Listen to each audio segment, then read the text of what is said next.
Hi everyone, it's John from What Up, and welcome back to another video, and this will be my episode breakdown for Season 2, Episode 5 of Sony and Amazon's Wheel of Time show. There's a lot to unpack in this, including some incredibly iconic scenes, some scenes that were completely paralleled from the books, but with different characters involved, and of course, the coloring of Egwene, how they ended the episode, just absolutely brutal, and it was a huge cliffhanger for Episode 6. Now, I don't know what we're going to see in the next couple episodes, but it's going to be brutal because we're going to showcase exactly how inherently evil and terrible the Shan are. And now remember, they don't follow the dark, not all of them as a people, as a culture, but their culture itself is just absolutely terrible.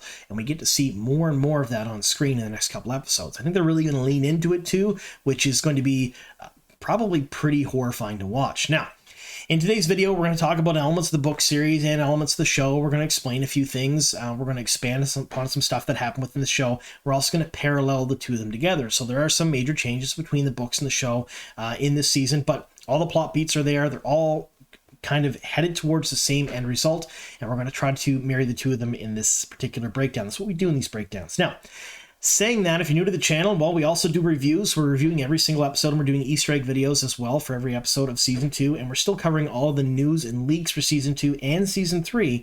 So if you like any of that sort of thing, if you like Wheel of Time just in general at all, make sure you subscribe to the channel. You don't miss out what's coming in the next couple of months, because I have a ton of stuff about Season 3 that we're going to drop after Season 2 ends, and I'm having a real blast with these review and breakdown videos for the episodes. I really live for when the show is live, but I also do really like digging into things and getting leaks and spoilers to you folks in between seasons. So that is coming. There's more of that. Now, before we jump into this particular video, I do have to give a spoiler warning, and I want to mention something about spoilers first. There is a reason, a specific reason I give full book spoilers for all of my review videos after the midpoint, of course. All of my Easter egg videos and my breakdown videos, I talk about things that happen in the books. None of this stuff is scripted. I don't use a script. I just talk. I try to talk about things that are happening within the show and talk about things that happen either in the books that are similar or things that happen later on. That's going to inherently ruin a bunch of stuff for folks. I put a spoiler warning in here for a reason. If you don't want anything spoiled, heed the spoiler warning. If you don't care about spoilers, and a large number of you don't, a lot of you haven't read the books or haven't read the books in quite some time, or not all the way through the book series, but you don't care about spoilers. You're like me, you enjoy them. These videos are totally fine for you. But if you really don't want anything spoiled, heed the spoiler warnings. That's all I can say. If something is spoiled for you after I gave a spoiler warning, it's your own fault. All right. All of that being said, spoiler warning. In today's video, we're talking about elements of Season 2, Episode 5 of Sony and Amazon's Wheel of Time show. So you haven't seen the first season and the first 5 episodes of Season 2 of Sony and Amazon's Wheel of Time, and have not read the entire book series. Yes, the entire book series. All the way from the Eye of the World up to and including A Memory of Light. Be forewarned, I'm going to ruin plot points and character arcs from both of those mediums. You've been warned, folks. Let's get on to the video. All right, so the opening sequence is this. It's basically a meeting between two of the High Lords and High Ladies. Now, it's kind of interesting because in the book series, the interaction of the Shan culture, how they talk with one another, how their customs and how they interact is laid out over a number of different books. So it's not just all at once. You learn a fair bit about it during the Great Hunt, but you learn more later on as they pop up throughout the book series. It's an incredibly complex culture, and one that's basically completely based upon slavery and expansion. Now, we don't really get the luxury of internal monologues or info dumping in the show that often, and let's be fair, it wouldn't be that fun to watch. So while these scenes don't take place in the book series, it is a great way to showcase how the Shan interact with one another. So for example, you see the voices. The voices are people that speak for their High Lord or their High Lady when they're speaking to people of lower station. Essentially, it's kind of, I don't know if embarrassing is the right word, but they could lose some face or lose some honor if they speak to someone too far below their station. And that's what the voice is for. They can talk to pretty much anybody because they are they're a slave and they work for the Shan Empire. And they can't really lose much more honor than they already have lost. That being said, when High Lady Sharoth disappoints High Lord Turok and he cuts off her fingernails, that's a big deal. You see a lot of gasps, you see a lot of people very upset about it. People won't even look at High Lady Sharoth afterwards. There's a lot of information contained in this small little scene about the Shan culture and exactly how terrible and efficient they are in a lot of the things they do. We're going to get to see more of this as the season progresses, I am sure, because I think the next couple episodes are going to focus more on the Shan-Chan, and I believe, from the way the show is setting things up, the Shan-Chan actually may be a bit more of a force in the show than they were in the books, because, let's face it, they kind of showed up in the books here and there when it was needed in different storylines, but they were left alone a lot as well. I don't think that's going to be the case for the show. Now, the last part of the scene that I want to talk about mirrors something that happened in the books. This is where Fain brings the box containing the Horn of Valor up to High Lord Turok. So this happened in the book series in a little bit of a different way. So Fain wasn't with High Lady Sharoth. Fain wasn't with anyone else at this point. He had basically had the box containing the horn and the dagger, and he made it here because he knew the High Lord could open the box. He himself couldn't open it. When he handed that box off to High Lord Turok, he basically said, I want the dagger that's inside, you can have the horn. And it didn't really work out that way. I won't get into too much of Fain's storyline in the book series, but it is a bit different than what we're seeing in the show, and I hope they really expanded his character some more, because I really loved Fain in the books to a certain point, and then they kind of seem like they wasted his character afterwards. All right, this next scene is the resurrection of Lanfear, and I've talked about it a fair bit in my other videos, so I won't get into too much detail here, but essentially in the book series, the Forsaken are killed either by conventional means or the One Power. They are generally resurrected by the Dark Lord because, well, he has dominion over the grave, and he can basically kind of stuff them back into different bodies and send them out to do his bidding. Here what we see is what we think is the true power, the essence of the Dark One being used on Lanfear either by the Dark One or by herself to heal her body, and then she kind of gets crammed back into her own body after she dies. She comes back to life and she chases Rand and Moiraine. I think they're probably going to carry on with that for the show because, let's face it, in the book series, a lot of the Forsaken die either by conventional means or the One Power, a lot. And there are a fair number of times where they're resurrected, and in fact, some of those deaths happen off-page, and as long as they're in good standing with the Great Lord, they will be brought back to life. That would cause a logistical nightmare for the showrunners and the show, because once you get actually actively invested into one of these characters, especially with the way they're handling the Dark Friends and the Chosen so far, which makes people actually understand their motivations and makes them a little bit more than a 2D flavor of the week villain like they were in the books, then you're going to take that away and put somebody new in place. It would kind of ruin the flow of the show, and it would also probably cost them a lot more money. So I think having them crammed back in the same body is pretty smart. Now, the rest of this scene basically has no basis from the book series. There's nothing to parallel it to other than the fact that Selene and Rand sort of had a relationship, and she did her absolute best to seduce Rand while he was on the road before he got to Kyrene. She wasn't really totally successful, if that makes any sense at all, although Rand really enjoyed the attention. And once they were in Kyrene, Moiraine wasn't there at all. In fact, Moiraine was rarely in the Great Hunt. So basically, most of this season where we're seeing Moiraine, she's being added to other storylines. In fact, I think what we're going to see here is Moiraine actually taking the place of Tom, and Tom's storyline in the rest of this episode. And we'll talk more about that later when we get back into the nobility. But there are a couple of things here that people have mentioned, and I'm doing my best to stay off social media, but I have to talk about them because I have seen them. The first is Moiraine killing the horse. Why would she do that? Well, there's a bunch of different reasons she would do that, essentially trying to keep people from following her. It makes total sense in what she's doing, and they're rushing and trying to get away, but it also showcases the audience that she's willing to do pretty much anything to protect the Dragon Reborn and to carry on with his journey and his quest and his mission to fight the Dark One. So, as kind of weird as it seemed that people didn't really think that would be in her character, I totally think it would be within her character because she would do anything. Now, the next part is Lanfear. Lanfear casually uses the One Power to kill a couple of people in a brutal fashion, which totally fits in with her character in the book series. She is just absolutely brutal, and she sees people as insects, not real people, if that makes any sense at all. Everyone is beneath her. But she jumps on a horse and complains horses are slow and follows Rand and Moiraine. There's been some talk of why wouldn't she use a gateway to travel to the tower. Actually, some of these comments from my last video. And I think the answer's fairly simple and probably the right answer as well. The simplest answer usually is the rightest one. She is trying to catch up with them. She's not trying to get ahead of them. She is not trying to go to where they're going. She is chasing them. And as she chases them, she's hoping to get closer.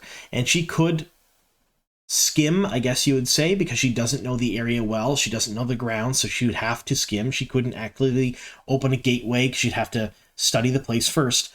But she could skim to the White Tower and wait there for them. But maybe they're tricking her. Maybe they're not going there, which obviously is what's happening. And she does figure that out as she's kind of chasing them along the pathways. But I think what her mindset and the mindset of the showrunner was, she could do those things, but the chances of getting them is probably greater if she jumps on a horse and tries to chase them that way. Either way, I didn't think it was totally out of character, and it wasn't until I read some of the comments that it even crossed my mind, but that's my take on it. All right, next up we have the introduction of Avienda, which in my opinion is one of the best scenes of this particular episode. I thought it was really, really well done, and it completely mirrors and parallels other scenes that are in the books. And I've covered this in great detail in both my Easter egg video and parts of it in the breakdown video for episode 4, because it was leading up to this point. But it's one of those things where we're going to talk about it just a little bit more. Essentially, in the book series, Avienda is introduced in a different way during The Dragon Reborn. Essentially, she is out with some of the other Maidens of the Spear. Someone is injured. Nynaeve and the rest of the Wonder Girls are sort of on a journey. Their ship gets beached, and as they're waiting for a new ship, they kind of get off the ship, go ashore, and they find these Aiel. They heal the Aiel. They end up getting captured by some Dark Friends, and then the Aiel come and save them. That's how Avienda is eventually introduced into the book series. I don't think we're getting any of those storylines whatsoever, because that would require the girls in the show to go to Falm, finish in Falm, go back to the tower, go back out again, go back to the tower. I don't think they're going to be doing some of these things. I think they're going to try to cut the travel time down, because a lot of it is truly unnecessary and doesn't really serve the greater purpose of the story, and we don't have much time. You gotta understand, 8 seasons, they're cutting a lot of stuff out. So introducing Avienda in this way, I think, makes sense. These scenes take place in a town called Remen in the book series. And Perrin shows up, and there's some Hunters of the Horn there. They got into a fight. They said they killed a ton of Aiel, and they were injured quite badly. Now, the truth of the matter was, there was only 2 Aiel there. It was Gol and one of his friends, and his friend got careless and got killed for it, and Gol got captured. Now, Gol is a stone dog, and he ends up sort of being a bromance partner to Perrin. So he's integral to a lot of Perrin's storylines much later, but really not until The Shadow Rising, the 4th book. So he can definitely be introduced much later. It's not a huge deal. And introducing Avienda earlier, especially where she's going to be such a large part of the journey to the Waste, the introduction to the Aiel, the introduction to the Wise Ones, and one of Rand's love interests, makes a little bit more sense to have her now and kind of push Gol off to later on. And there's been some talk, a lot of people in the comments have been asking me straight up, and I've actually got a couple of emails and messages on Instagram and X, I guess, now as Twitter is called, asking me if I have any inside information about Gol coming back, because he's a super fan favorite, and I really don't know much about his character at all, whether he's coming into the show, whether how he's going to be introduced, I really don't know.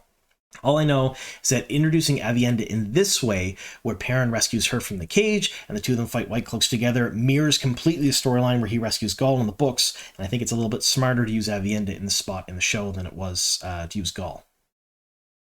All right, now we're on to the scenes with Verin Sedai, and I think Verin is going to definitely be one of the fandom's favorite characters in the show, regardless of what happens. I think she's going to be right up there with Hopper, because Hopper was trending actually for a while, but I think Verin's going to be one of those characters that everyone's really going to gravitate towards. Now, these scenes where she comes to the tower and does this sort of thing, where she's sort of investigating the Black Ajah, she's sort of investigating what's going on and kind of asking questions about the girls, they don't happen in the books.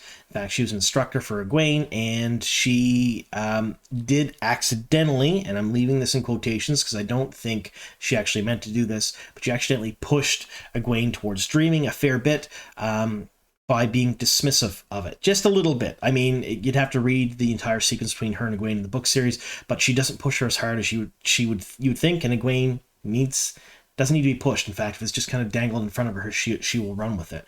So Verin is integral in a lot of different storylines in the tower, but finding the Black Ajah in this way is not one of them. In fact, it was some other sisters after the tower split that did a lot of the things that they seem to be doing right now. But this really does introduce this character to the fandom. So she is basically represented most of the time as a befuddled, head in the clouds, motherly type person in the book series, but she is incredibly smart, she's incredibly ruthless, and she has a lot of brief flashes of clarity where you see her true character, and I think that's what we're starting to get here. Again, they have to compress storylines and have things come to the forefront a little bit quicker, so I don't think we're going to get a whole lot of the befuddled, motherly Verin. I think we're going to get more of that shrewd, very intelligent Verin shown on screen. But either way, she is recruiting her other Sisters of the Brown Ajah to help find dark friends and inconsistencies, and it actually culminates into them talking about the Black Ajah on screen, I think for the first time in the series, which is kind of a big deal because that leads right into the next scene with Verin Sedai. Now, one of the things that the showrunner and the show has done very, very well, and I've said it again and again and again, is make the villains not only likable, but make us understand their motivations. Now, in the scenes with LIandrin we've had in the show so far, we know she's a bad person. We know she's Black Ajah. We know that she has likely broken the 3 oaths, although it's not come right out and said she serves the Dark One. It's pretty much implied a number of different times. But she's just so damn likable. You understand her motivations. She is a character that a lot of people in the fandom loathed from the book series and thought was sort of a throwaway character, and they've really done her service in elevating her. They've done that as well with Ashamael, because let's face it, Ashamael didn't really get interesting in the books until he became Moradin much later on. And again, they're sort of kind of doing it with Sharoth. They've made her a little bit more interesting than she is in the books as well.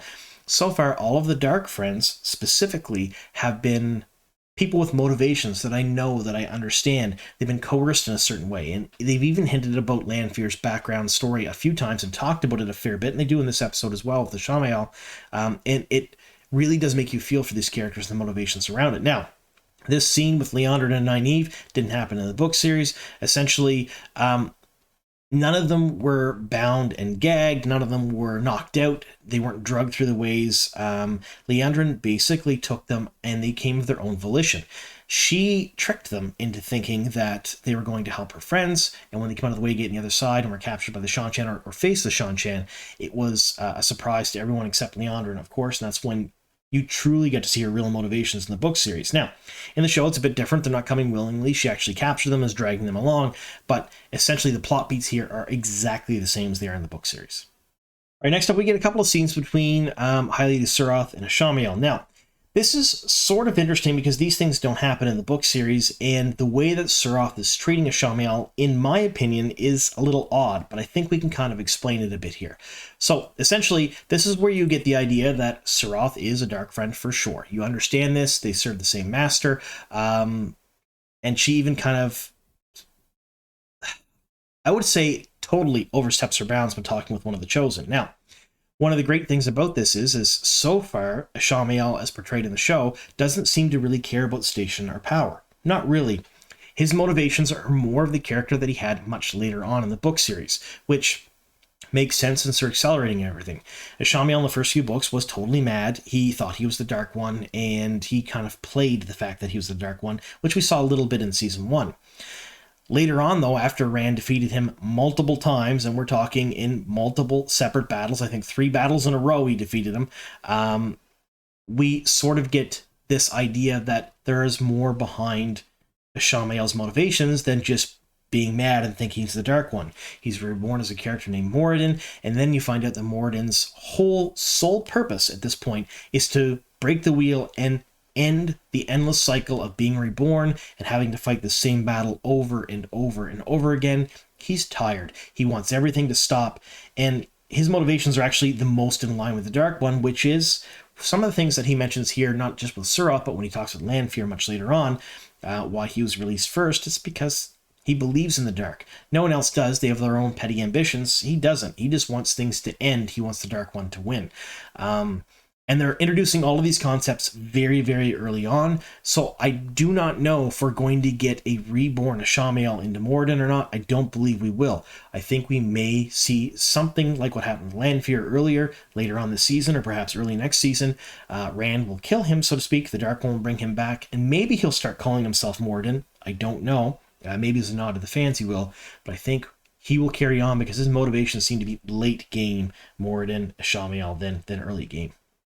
Again, we're back with Perrin, and this is the scene where the Avienda and Perrin actually fight the Whitecloaks, and this is really, really important to the setup for what's going to happen next season. So, Dane Bornhald, if you're unaware, is the son of Joffrey Bornhald. Joffrey Bornhald is a very important Whitecloak. We saw him in the first season. He's the guy with the gray hair that was traveling with Valda along the road, and he actually had some sort of authority. He's actually one of the Council of the Anointed, so he is not quite the Lord Captain Commander, but he's just below him in rank, so he is pretty high up there in the hierarchy of the Whitecloaks. In the book series, during the Great Hunt, Joffrey Bornhold takes a legion of Whitecloaks to Falm to Tomon Head, and he fights the Shanshan. That fight mirrors the battle between Rand and Ashamael in the sky, and they all die. All the Whitecloaks are dead, essentially, at the end of it. Dane Bornhold finds out later on from, we'll say, an unreliable source of what happened, and basically blames everything on Perrin at that point, and just causes a seething hatred of Perrin the Darkfriend. He knows that Perrin has killed Whitecloaks. He knows that Perrin associates with wolves, who he sort of kind of assumes are creatures of the Dark One, even though they're totally not. And so he goes then, takes his Whitecloaks, with some prompting, of course, to the Two Rivers to sort of entice Perrin to come back to save his friends and his family, and that causes an entire full storyline with Perrin and Fael, Bane and Chiad, Gaul, Verin Sedai and Elaine are there as well. There's a ton of stuff that happened in the books, but it's one of my favorite storylines in the book series, and it really starts Perrin's character journey from being plain Perrin to Lord Goldeneyes. Really, really very neat scene. So this scene is pretty important because Dane is here with these Whitecloaks and he's watching Perrin kill them, and then he's spared at the end of it. And he's not going to think of it as a kindness. He is going to basically be upset with Perrin. He knows Perrin's from the Two Rivers because he recognizes rank during these scenes. And so this sets up him taking everything to the Two Rivers after Joffrey probably dies later on this season. All right, next up are the scenes in Kyrene, and I've had a lot of people in the comments sort of complain about these ones, saying they're too Game of Thrones, they're watching Wheel of Time, not Game of Thrones, and they don't really like them. These aren't exactly what happened in the book series, but it parallels it enough that you can definitely take little tidbits from the books and kind of port them into the show. So essentially, you have to remember, Game of Thrones came long after the Wheel of Time and took a lot of inspiration from a lot of the bits in the Wheel of Time. Dostimar, or the Game of Houses, as it's called in Kyrene politics, is an integral part of their lifestyle, and that's what we're showcasing here. The little bit of jockeying in position, the asking of questions, Moiraine's family sort of watching everything and using that information to their advantage. That's what we're getting here. Now, in the book series, Rand and Moiraine are not in Kyrene together. In fact, Moiraine is not here at all. Rand travels there with Selene and Huron as Sniffer after they're separated from the Shienarans, Mat, and Perrin on the road. Once they are separated, Rand's in a mirror world. He's with Selene. He meets her there, saves her, and then they travel to Kyrene together, come back to our own world, which I'm kind of glad they cut that out because it would have been a really hard thing to sort of explain him just waking up in a different world. Although I do hope we get it later on. We'll talk about that in just a bit. And then when he's in Kyrene with Huron, he basically starts getting invitations to minor noblewomen and noblemen houses, and he just burns them all. At that point, he meets Tom. And Tom is in an inn in the Foregate, and then they kind of reconnect, and Tom is thinking about guiding him through the things that are going on. And I think this is where Moiraine is taking over here. Now, Moiraine really isn't in the Great Hunt a whole lot. She is definitely not in Kyrene with Rand. So I think she's taking the place of Tom here, especially since she doesn't really have any power right now. She doesn't have the one power. She doesn't have her warder. She's not acting as an Aes Sedai. She's acting more as a noblewoman. It's going to kind of guide him through the things that are happening. And we do know that we're likely going to see, maybe not the wedding in the next couple episodes, but we're going to see a bunch more scenes with noblemen and noblewomen, and especially the Amyrlin. She's likely coming to Kyrene, so Moiraine will help him navigate all of that, so taking Tom's spot, so to speak. Now, in the book series, at this point, Verin Sedai and the Shienarans and Perrin and Mat show up. And when they show up to Kyrene, they all kind of have this little happy reunion, and they find out that the Horn of Valir and the dagger are being held by Lord Barthanes in his manor, and they have to go in and get it. So Rand at that point has an invitation, because he's burned every other invitation. He has one from him and from Gladrin the King, and he accepts one to Lord Barthanes. He goes there, they try to find the dagger and the horn, they find out it's been taken through a waygate, and they can't go through the waygate. And that's the crux of the Kyrene storylines. I think we're going to get something similar happening here. We'll probably see the waygate in Lord Barthanes' manor. We'll probably likely go through the ways, is my guess, because we've seen a lot of promotional material with Moiraine, Lan, and Rand with torches. And I think there's a fourth person with them as well, but we're not 100% sure on that. So it's likely them going through the ways, and I'm going to guess they're going through that waygate to Falm to try to find the dagger and the horn. Now, how does Mat fit into all of this? Well, in the book series, he's there to help find the dagger, but he isn't quite in Kyrene yet. Him and Min are on their way there, and I think he will likely join Rand and Moiraine. They're going to find out Mat needs the dagger, and that's going to prompt them to go to Falme to follow Fane, who has the dagger. I think that's how they're going to play it in the show, which is sort of similar to what they did in the books. All right, now we're back to Verin Sedai in the tower with Sherium, and this is where we get the first real hints of the Black Ajah in the show. They mention it when Verin is speaking with the other Brown Ajah, but one of the things here is they mention the fact that the handwriting is shaky, almost like it was written under compulsion. So for book readers, there's a lot to unpack here, and there's a reason I gave full book spoilers for these particular episodes, because we're going to talk about things that happen much later on in the book series that have to do with these scenes. In this particular scene, book readers know Sherium is Black Ajah. They also know that she's likely not intermixed in every single other aspect of the Black Ajah plot lines, all of their different little deals they have on the side, because they plot against each other as much as they plot against anyone else. So the question is, when they say this, compulsion may have been used on her, so the Black Ajah's in the tower. That leaves it kind of open-ended, because can compulsion make you break the 3 oaths? Well, no, not in the book series, it can't. It's much in the same way that a Suldam forces a Damane to do certain things. If they were an Aes Sedai that swore the oaths in the books, they can't use the One Power as a weapon. They can't lie. It's physically impossible for them to do so, and if the Adam is making them do it, it causes sort of a contradiction, and they could end up dying. And it's explained really well in the books that way. So they haven't implicitly talked about the 3 oaths and the One Power and how things work and compulsion and whatnot during the show just yet. So there's a lot of wiggle room in what things could be possible or not. But essentially, if you read the books, you know for a fact that if you were compelled to write a lie and you knew it was a lie, you couldn't do that. However, if Sherium is Black Ajah, or even if she isn't, she could be compelled to write something that she doesn't know is true. So she doesn't really know where the girls went. She doesn't really know that Leonard captured them, has taken them to Falme, for a bunch of different reasons. One, because the Black Ajahs don't involve each other in their plot lines, and they don't tell everyone what's happening. And 2, she's likely not super involved in the day-to-day of every single novice, as much as you'd think she would be. So the fact that they're missing can be easily explained away by a little bit of compulsion saying, oh, they went off to do this, and then she'd just write it in the book. Now, book readers will know that Verin Sedai is actually Black Ajah, something we find out much later on, so there's that seed of doubt here.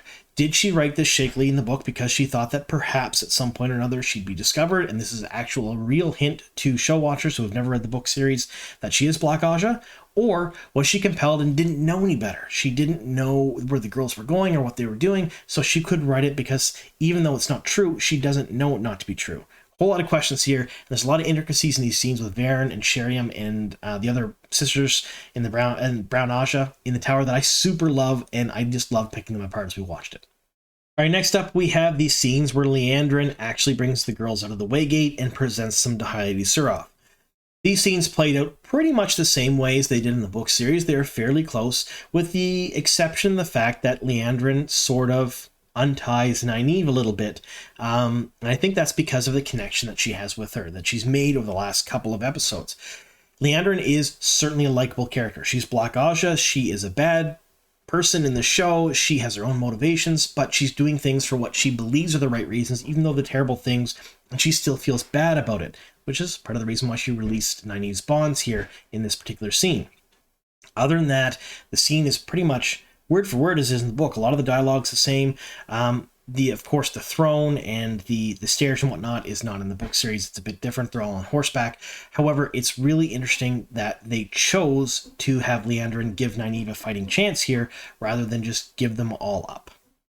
All right, next up we have Elaine and Nynaeve kind of skulking about in Falme, and this mirrors some of the things they did in the books. Yes, they skulked about Falme. They tried to figure out how to rescue Egwene. They stayed there for quite some time, and they were not helped exactly in the same way they were in these scenes. And I want to say they were helped because they were helped. This gentleman here is actually a warder. We get that information a little bit later on, and we'll talk about that scene then. But basically, he is the warder to Verin Sedai. Now, Verin Sedai is a sister of the Yellow Ajah. She is in the book series. However, she is already captured at this point. She was captured by the Shanchan. She was made a Damane, and she was one of the ones with Egwene while Egwene was captured. Now, one of the big kind of shocking twist to that whole storyline is she's begging Egwene to remember her name because she's starting to think of herself as her Seanchan name. So I think we're going to see some of that in the show, which is kind of brutal. But I like the fact that they're introducing her as a yellow sister that's helping these two first. Although I think it's going to make things a little bit harder when we see her captured in the next couple episodes. Now this scene is real interesting, and I talked about it in my Easter egg and my breakdown videos for the last episode, because it parallels a couple of different little things, and it has some Easter eggs for things from the books, even though it doesn't actually happen. And this is the fact that LIandrin is essentially lying right to Verin's face on where she was and what she did, and she's using the fact that she has some white asparagus as proof that she went to where she's saying she went. Now this does happen in the book series, but it happens with some of the rebel Aes Sedai who go to spy in the tower. Instead of saying they're coming from one side of the river, they go around Tarvalon and they go to the other side of the river, so they're not lying when they're saying they're coming from, say, the east rather than the west, or vice versa. But there was a big hunt looking for Black Ajah at the time, and they were finding burdocks or different things that were on their clothing that only grew on one side of the river, and so they thought they were caught in a lie, when in fact they found out they were spies for the rebel sisters in the tower. Really very neat. So sort of a small call out to that. The second thing is when they were talking about the town Kyrene, where she got the white asparagus, that is actually where Avienda is introduced in the book series. So remember I mentioned that earlier on in the show when Avienda met Nynaeve and company after their boat was sort of floundered on a sandbar in the river. That was the town where it all happened. So I think a little call out to that spot too. Really very neat little Easter egg to the book fans. And again, I mentioned it in my Easter egg video, but I wanted to mention it again here too, because although these scenes didn't happen in the book series, they're really setting up a lot of the things that may happen for later on. All right, next up we have a scene in the World of Dreams with Lanfear and Ashamiel. Now, while this implicitly didn't happen in the book series, this is an incredible amount of information. It's sort of an info dump for the fans to explain a ton of things that are happening. So this further cements Lanfear's and Rand's relationship. It further cements the fact that Ashamiel is working with Lanfear, but Lanfear has her own motivations.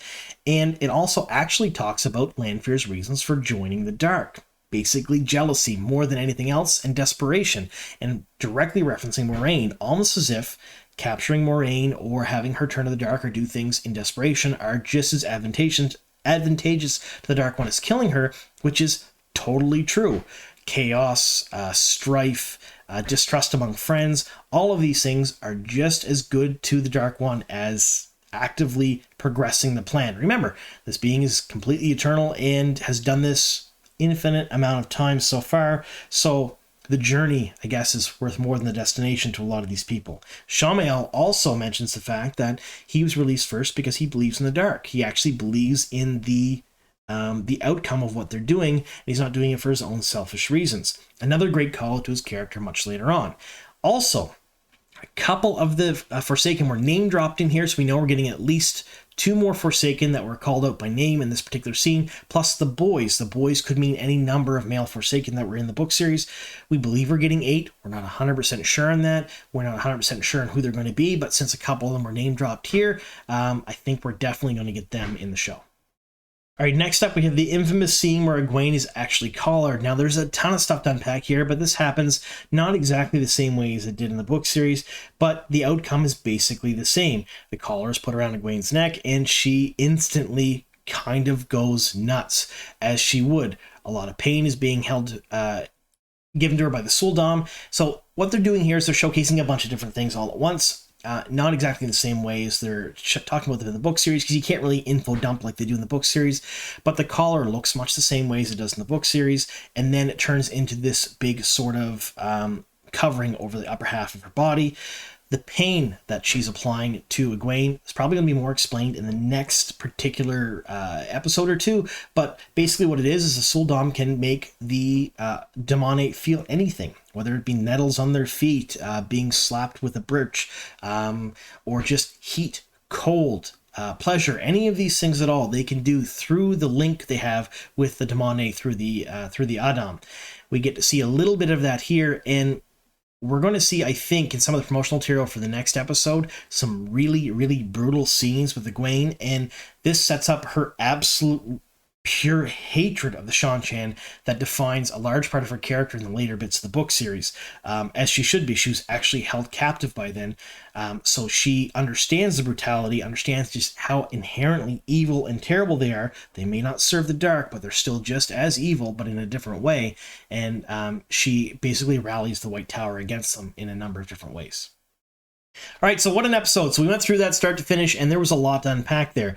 They are certainly getting to the crux of it. I believe we're going to get to Falm earlier rather than later in the next couple of episodes. We'll likely spend the next episode with Egwene, a lot of that, but we're seeing all the major players kind of converge to go to Falm for the big battle there. Now, some of you have been asking in the comments down below, and I will let you know I have not seen these episodes before. I did not get screeners. I did not get any inside information from Amazon. They basically do not help me in any way, shape, or form, unlike a lot of the other content creators. They are getting screeners. They are getting information prior to, and they are getting assistance and help from Amazon. I don't get those things. So when I'm doing these reviews, Easter eggs, and breakdowns, I'm watching all of this stuff with fresh eyes, much like many of you are, and that's part of the reason I'm doing my level best to stay off social media. I do not want to be influenced by other people's opinions or thoughts, as well as other creators' videos. Now, I have a ton of videos bookmarked to watch when I'm done of season 2. When I finished all my videos, I'm going to go back and I'm going to support all these wonderful content creators that are out there. Matt from the Dusty Wheel, Talker Rioid, a fantastic podcast. Critter XD has a wonderful TikTok channel and an absolutely amazing YouTube channel here. We also have Rebecca from Reading the Pattern. We have Lauren from Unraveling the Pattern. There are a ton of different YouTube channels and so many creators I can't even mention. I'm subscribed to a lot of them here on the channel, so if you're looking for other Wheel of Time content, take a look at my subscribe section. There's a lot of really great people there that do a lot of really great work, and I'm not watching any of their stuff right now because I don't want them to influence what I'm thinking. So all of that'll come much later. Of course, I will support all my creator friends and the Wheel of Time family in the next couple of weeks once season 2 is done. But for now, I'm trying to get this with fresh eyes, just like many of you folks are. Now, all of that being said, what are your thoughts in this episode? Let me know in the comments down below. And look out for probably a video tomorrow, Wednesday, covering the teaser. If the last couple of weeks are any indication of what we're going to get, we're probably going to get a scene from episode 6 tomorrow, and I'll do a video on that, plus the teaser that came at the end of episode 5 to give us sort of a roadmap of what to expect for episode 6, and we'll kind of tear it apart a little bit. I love doing those kind of videos. Either way, thank you so very much for sticking with us here at the very end. Here's to many more.